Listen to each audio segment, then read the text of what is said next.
I appreciate everyone's time. The reason we're here is because for the pay period October 12th through 16, I submitted a timesheet that showed 13 hours of overtime with a supplemental explanation for the reason or the justification for the overtime.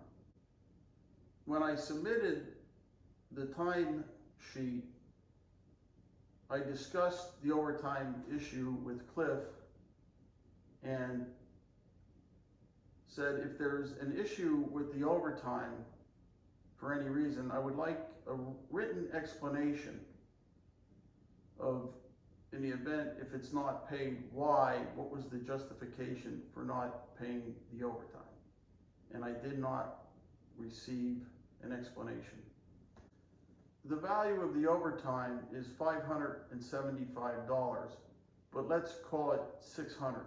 So we're talking about a $600 bill. Before I address that issue, I'd like to tell you a quick little story. You may recall at the last borough meeting, I raised an issue about the source water meter at well number 5.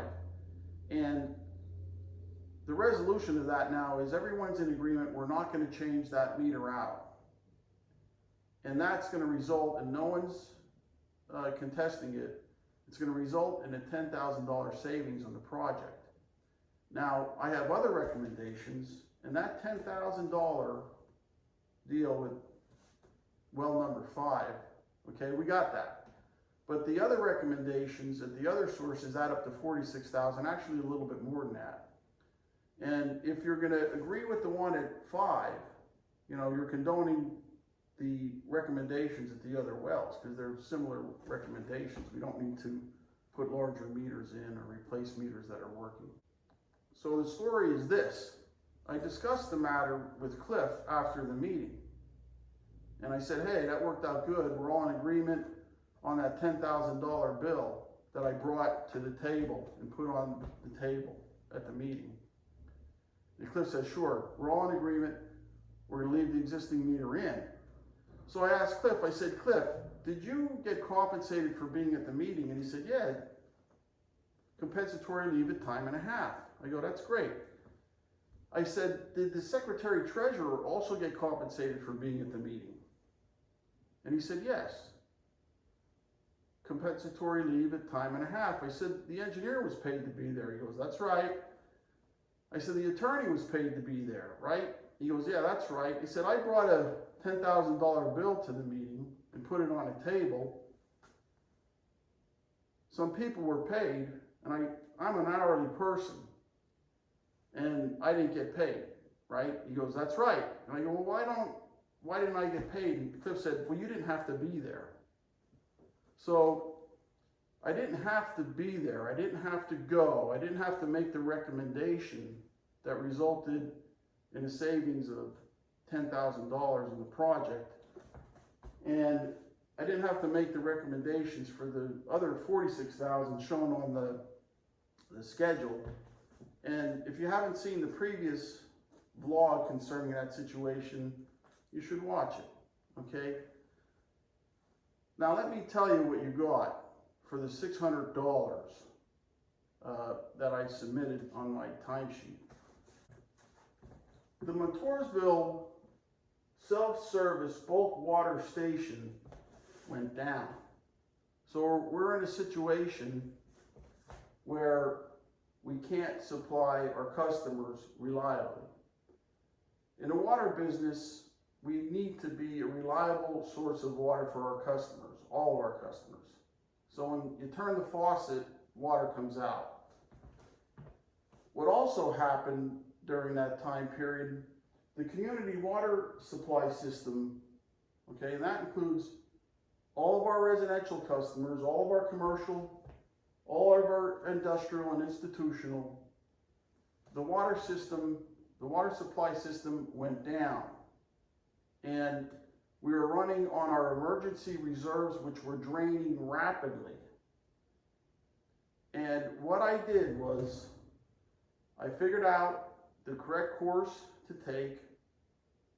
I called the one person that I knew that could start bringing back the community water supplies and the bulk water system back to normal operating conditions as soon as possible, so to get the tanks from draining back, filling up again.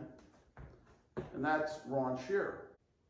I called and deployed a personnel asset, and after a short period of time thereafter, the tanks started filling and going to normal operating ranges, and the bulk water supply was back online so we could start serving our bulk water customers. So that's what you got for your money. That's what you get. These are mission critical alarms that are sent to me on a borough phone line and on a borough issued phone. Now, when I'm off duty and this borough phone rings, okay, I'm an hourly employee, it's ringing because I'm receiving a mission critical emergency alarm that requires action, and I'm an hourly employee.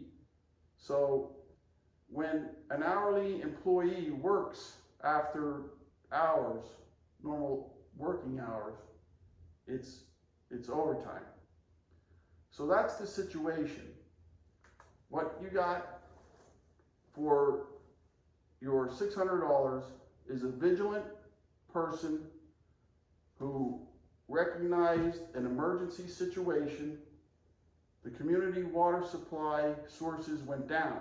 My job is to make sure that there's a reliable supply of water for all of our customers. And that's how the alarms were set up. There are no optional alarms. There are no update or just monitoring alarms. The alarms are sent to hourly people, and it requires, action, and therefore you should be paid for the time that you work after hours, which is covered in the union agreement. What I'm after today is what I asked Cliff when I turned in my timesheet. If you don't think there's any value in what I did and the time that I was receiving those calls to service, I would like to have a written explanation of why you don't see any value in that. That's it. This could have been handled at the Cliff stage. I just need a written explanation. I appreciate your time, and I don't want to waste your time, and I don't want to waste my time.